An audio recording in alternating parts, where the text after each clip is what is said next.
No vídeo anterior, comentei sobre modelo cascata e modelo espiral, referentes aos ciclos de desenvolvimento de software. Vimos como a flexibilidade do modelo espiral é adequada para projetos complexos como trajes fatais, e sobre como o engessamento do modelo cascata segurou o desenvolvimento, justamente na etapa de ajustes e refinamento.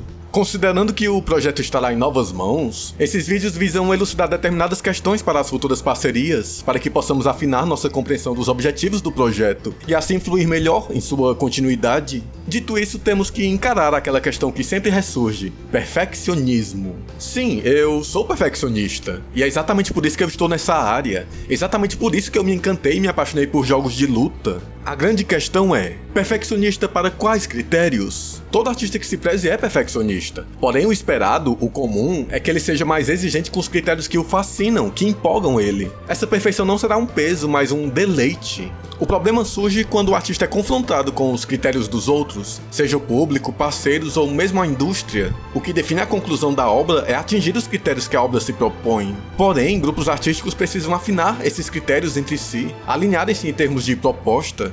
A pergunta que eu precisei me fazer foi: será que os meus critérios são tão inatingíveis assim? Eu sou tipo a Miranda do Diabo Veste Prada? Eu deveria abrir mão dos critérios que me empolgam e me motivam? Minha hipótese é que eles são difíceis de compreender, mas que uma vez compreendidos, eles são materialmente acessíveis de serem feitos. Sendo o mais direto possível, eu compreendi que o que me empolga, me motiva, me instiga a fazer e contemplar uma obra é o quanto ela tem de expressão de sensibilidade. Isso é o principal. E no segundo momento eu valorizo a visão conjunta ou a harmonia do todo, o que de certo modo é consequência do primeiro ponto.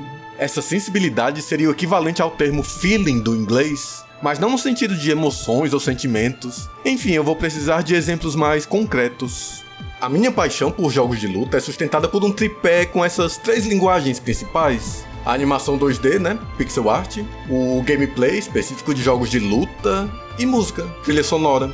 Eu considero que elas três são prato cheio para a expressão da sensibilidade, por serem linguagens altamente sensíveis, linguagens em que se pode atuar no átomo delas, na minúcia. E a sensibilidade se expressa justamente na sutileza, na nuance. A animação 2D é uma das artes mais gestuais que existem. Movimentar a imagem a partir de uma sequência de desenhos merecia bem mais reconhecimento. E se for em pixel, essa intimidade do gesto é intensificada por ser um acesso ao átomo da imagem digital. Quanto ao gameplay, embora vários jogos exijam precisão, os jogos de luta levam isso à enésima potência. É uma cultura de precisão em que jogadores avaliam frame data, é um gênero onde nuances e coisas mínimas são reparadas no ato de bem jogar, e na música nem se fala. Em jogos de luta, a sutileza dos personagens são praticamente narradas sem palavras, através de melodias, timbres e arranjos. Foi esse gênero que me inspirou o apreço pela música instrumental. Perceba que no tripé eu não incluí história, enredo. Eu não sou um narratologista, embora certamente eu aprecie boas histórias. Minha predileção é por ser diretor e cuidar dos elementos reais desse tripé. Agora, algo que não é propriamente uma expressão de sensibilidade, e dizer isso pode incomodar, é a tão valorizada expressão da tecnologia. O meio gamer e a sociedade como um todo valoriza o avanço tecnológico. É isso que se quer ver na obra, e foi justamente isso que tornou a pixel art repudiada por um certo tempo por não expressar esse avanço. A modelagem 3D realista é a que mais expressa esse poder de hardware. Particularmente não me encanta e nem me motiva, mas não se preocupe que a minha opinião em nada ameaça a total soberania dessa visão. Mas enfim, como é que fica materialmente essa questão de perfeccionismo e expressão da sensibilidade a partir desse tripé do amor, gráficos, gameplay, música? Quais os critérios motivadores? Como essa sensibilidade se expressa? Bem, vejamos por partes. Gráficos, animação 2D, pixel art. Animar é uma das minhas máximas paixões, e a pixel art é a minha linguagem de animação favorita, e eu já fiz vídeos explicando seus princípios básicos. Talvez você já saiba que o Trajes Fatais se aproxima dos gráficos de um The King of Fighters 13, que é uma pixel art em resolução considerada alta para essa linguagem tão artesanal. Então, se o padrão dos jogos clássicos dos anos 90 era esse, o Trajes Fatais passou para esse. E o tamanho em pixel art altera demais o trabalho, e isso é multiplicado, vide a teoria do caos. Quais as consequências objetivas disso? A mais óbvia é o tempo a mais de trabalho. Se esses sprites são 4 vezes mais trabalhosos do que o gráfico clássico de The King of Fighters, por exemplo, significa que com 10 personagens de Trajes Fatais eu poderia ter feito 40 personagens em estilo clássico de KOF. Seriam anos a menos de trabalho. E a média de animadores atuando em uma versão de The King of Fighters ficava entre 13 a 20 pessoas, e eu sou só um. O período em que eu tive ajuda com os sprites foi por aproximadamente 1 ano e meio ou 2, e no geral esses trabalhadores sombreavam os sprites, não faziam um personagem do zero. Então, existe perfeccionismo na animação dos trajes fatais? Eu deveria parar com isso? Na verdade, existe um capricho muito natural da minha parte, e de quem em algum momento contribuiu, porém, há também uma grande cobrança externa. O próprio motivo do Trajes Fatais ter sido feito com esse tamanho de sprite era pelo contexto da época que repudiava a resolução clássica, ou seja, era para atender a critérios do meio. O que acontece é que esses sprites puxam o nível de tudo pra cima. Inclusive os cenários, efeitos, HUD, tudo precisa ser coerente com esse nível de detalhes. Eu diria que atualmente os sprites dos personagens não são um problema para o projeto. Eles já foram um motivo de demora natural e inevitável, mas nada que pudesse ser feito sobre. Afinal, eu não posso parar tudo e recomeçar do zero com sprites mais simples. Então, Trajes Fatais carregará essa condição até o fim. Esses sprites exigem mais técnica e experiência, sendo mais difícil encontrar outros artistas que já tenham trabalhado com algo similar. Por sinal, eu tenho comparado os sprites de Trajes Fatais como sendo bem mais trabalhosos do que os sprites clássicos, por conta da resolução, mas a tendência atual de pixel art na indústria é ser mais simples que os clássicos, pois basta isso para ser compreendido como nostálgico. É por isso que se um jogo de luta atual fizer gráficos assim, ou assim, ou assim, a mídia especializada dirá que ele é um jogo feito aos moldes dos anos 90, os clássicos do arcade. Então só vale a pena fazer algo assim, que é umas 10 vezes mais trabalhoso, se houver olhos que enxerguem isso para além do olhar da nostalgia. A gente já entrou em uma era onde as pessoas terão cada vez menos noção de como são feitas as imagens, vão achar que é tudo apertando um botão, e já estava assim antes da inteligência artificial. E isso é uma questão sensível, é um assunto da sensibilidade. A pixel art, como dito, é a linguagem mais crua possível no meio digital, e ela já entrega toda a expressão de sensibilidade que me abastece e me interessa. Longe de ser algo inatingível ou inalcançável, é tudo bem simples. Tá lá, no jeitinho que o cotovelo mexe, nos dedos, no cabelo, em cada fiozinho, no jeitinho de fazer aquele ossinho do joelho, naquela giradinha de ombro, no jeitinho que um sapato gira, ou qualquer giro de um modo geral, naqueles arcos de movimento da rainha dos quadros-chave, nas distorções e até nas inconstâncias do gesto que não se fazem iguais sempre. É uma expressão de sensibilidade cotidiana. Tudo isso tende a automatizar quando vai para modelagem 3D, mesmo que exista um trabalho humano por trás, mesmo que agrade aos olhos e tenha mais detalhes perceptíveis, a expressão do sensível é o oposto do piloto automático. Mas vejamos isso em outra grande área. Gameplay, jogabilidade de um jogo de luta. As mesmas questões, seria eu exigente demais com gameplay? Seria eu perfeccionista? Meus critérios são inatingíveis? A resposta inicial é a mesma. Os critérios são a expressão de sensibilidade e a visão do todo. Agora, de que maneira isso se expressa no gameplay? Que pra mim é o tema mais importante, pois vai definir se o jogo é bom ou não. Eu vou puxar pela origem. Caso não saiba, eu me apaixonei por jogos de luta no primeiro segundo em que eu vi The King of Fighters 96. Quem conhece o KOF 96 sabe que ele é excelência pura no tripé do amor, gráficos, gameplay, trilha sonora. E essa excelência vem justamente da expressão de sensibilidade, pois não era apenas sobre ser bem feito, eles estavam expandindo os limites nessas 3 áreas, reformulando os padrões. Vejamos a parte do gameplay. KOF 96 fez reformas gigantescas em relação aos antecessores, mas vamos começar pelas sutilezas. Você que joga KOF desde o começo, sabe como é marcante na franquia o fato dela ter a esquiva com A e B e um ataque com C e D, certo? Pois bem, lembra como nos KOFs 94 e 95 era muito difícil acertar o C e D? Era mais fácil esquivar com A e B. Pois é, isso é por causa de uma coisinha que eu chamo de intervalo de input.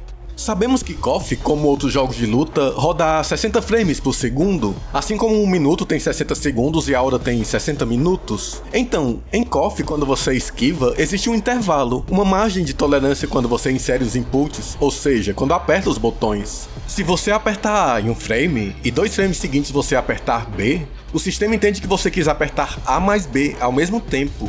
Do mesmo modo, se o B vem primeiro, a ordem não altera. É por isso que você dificilmente erra a esquiva.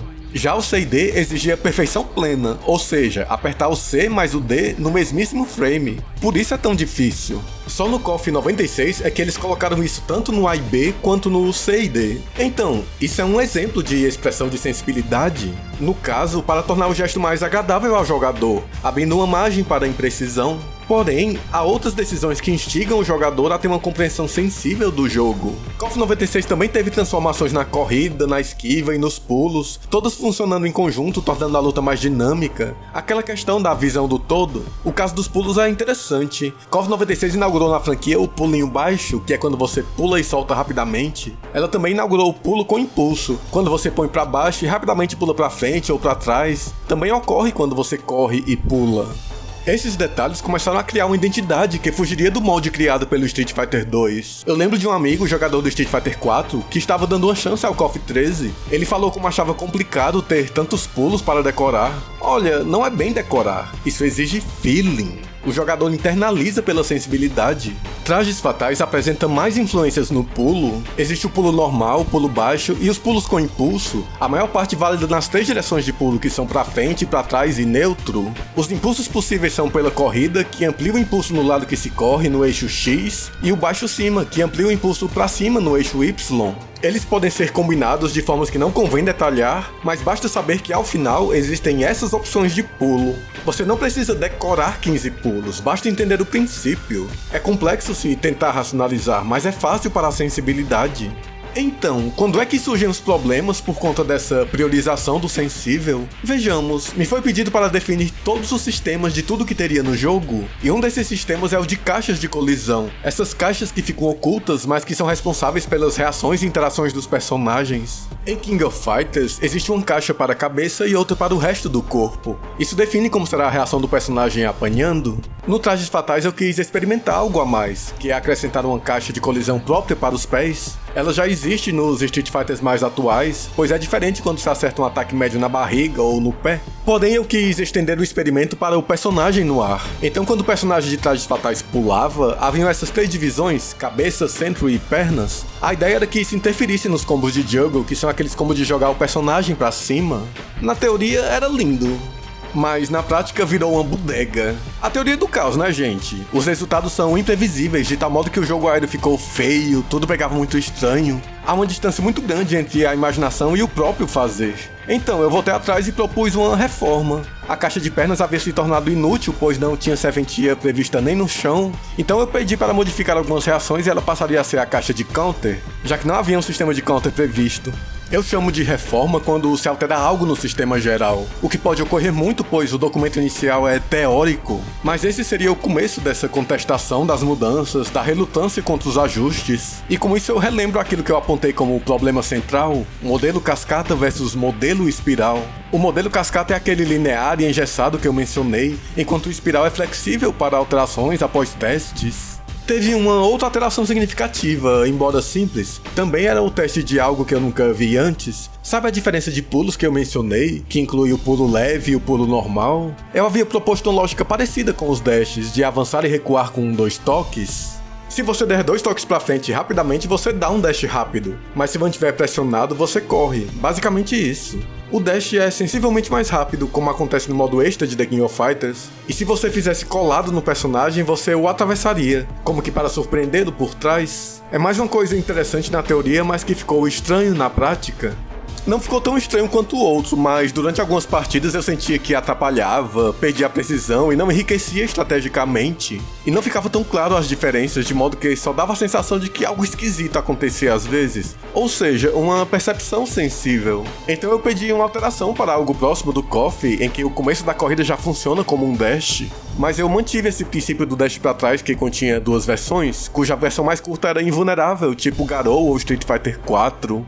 Esse é o gráfico que descreve a mudança na corrida. Acredito que isso precise de no máximo 2 dias de trabalho. Por não ser da programação, eu não posso afirmar categoricamente. Se leva menos de 1 hora, eu não saberia dizer. Mas novamente a teoria do caos, pequenas coisas causando grandes tufões. Embora o resultado da alteração tenha ficado ótimo, eu não poderia prever o desgaste que aquilo causaria à equipe naquele momento. Foi isso que fortaleceu comentários do tipo, ele faz alterações sem sentido. O que me entristece muito, pois eu sabia que a maior parte das alterações que viriam nessa etapa de ajuste seriam de refinamentos sensíveis. Embora, claro, houvessem uns bugs gritantes também.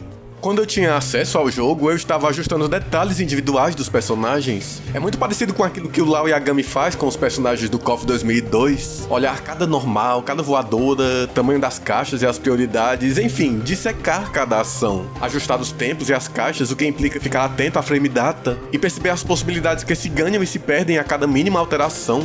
E essa etapa é maravilhosa, deliciosa de fazer. Eu fazia umas 60 alterações por dia, coisa que não dava pra prever ou colocar numa planilha. Eu alterava o máximo que eu conseguia sozinho, mas quando algo exigia mais de programação eu solicitava. Aquelas alterações em que se usa o Trello, que pra mim já fazia a função de ser uma planilha. Então, eu deveria deixar de me fascinar com tais detalhes? Abandonar esse dito perfeccionismo? Abandonar os critérios sensíveis? Eu juro que eu cogito, passa pela minha cabeça esse deixar pra lá, mas e aí? Fica tudo esvaziado, sem propósito, cai num lugar tão desmotivador do tanto faz. É uma apatia que eu não quero ter. Expressar a sensibilidade é o motivo do jogo existir. A sensibilidade não pode ser só sofrimento. Não é como se eu fosse o ser mais sensível perante um bando de insensíveis. Existe sim a autossensibilidade, mas com certeza muitos que passaram pelo projeto também tinham essa condição. Parte dela é natural, mas também pode ser desenvolvida caso estimulada. Eu sempre fico na esperança de que dessa vez eu consegui explicar, dessa vez eu fui didático, mas daí acontece algo que mostra o contrário. Meus temas sempre são do campo da sensibilidade. Se tentar entender pela razão do hemisfério esquerdo, sempre parecerá algo pequeno, bobo, irrelevante, dispensável, desprezível. Rapaz, tu se preocupa com isso? Só a sensibilidade entende a sensibilidade. A abstração racional sequer enxerga isso. A sensibilidade é uma lente nos poros da realidade material.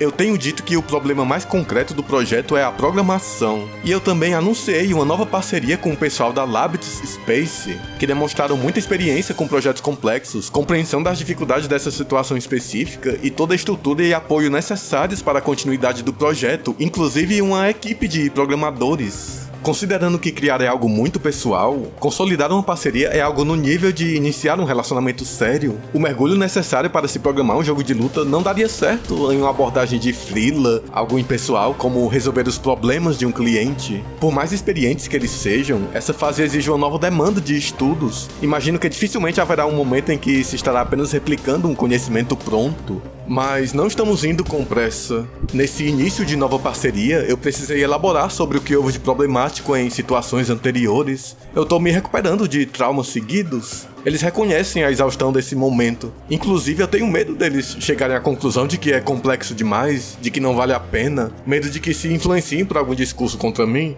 Eu quero entregar para minhas novas parcerias aquilo que os coachings chamam de melhor versão de si mesmo. Por mais que façam piada com essa frase feita, ela significa uma versão aprimorada com suas próprias características, e não uma versão mutilada pela expectativa alheia. O que me caracteriza como artista não é simplesmente ter ideias ou imaginação. O principal é essa relação sensível com o fazer concreto. Eu também chamo de pensamento vinculado à materialidade. Não espere de mim alguém que tem tudo pronto na cabeça. Tal qual um cientista, eu preciso do experimento. O documento de gameplay de Trajes Fatais foi escrito em 2018. Depois disso eu estudei muita coisa e aprimorei certos entendimentos, inclusive pelos testes no próprio jogo. Por exemplo, na versão atual do jogo não existe colisão entre projéteis, algo tão simples e básico, mas que eu não detalhei no documento. Eu mencionei apenas o choque do projétil com algum obstáculo, sem esclarecer que outro projétil é um obstáculo também. Seria interessante que pelo menos um dos programadores do projeto também amasse jogos de luta. Assim ele poderia identificar essas questões e até propor soluções próprias, diferentes das que imagino.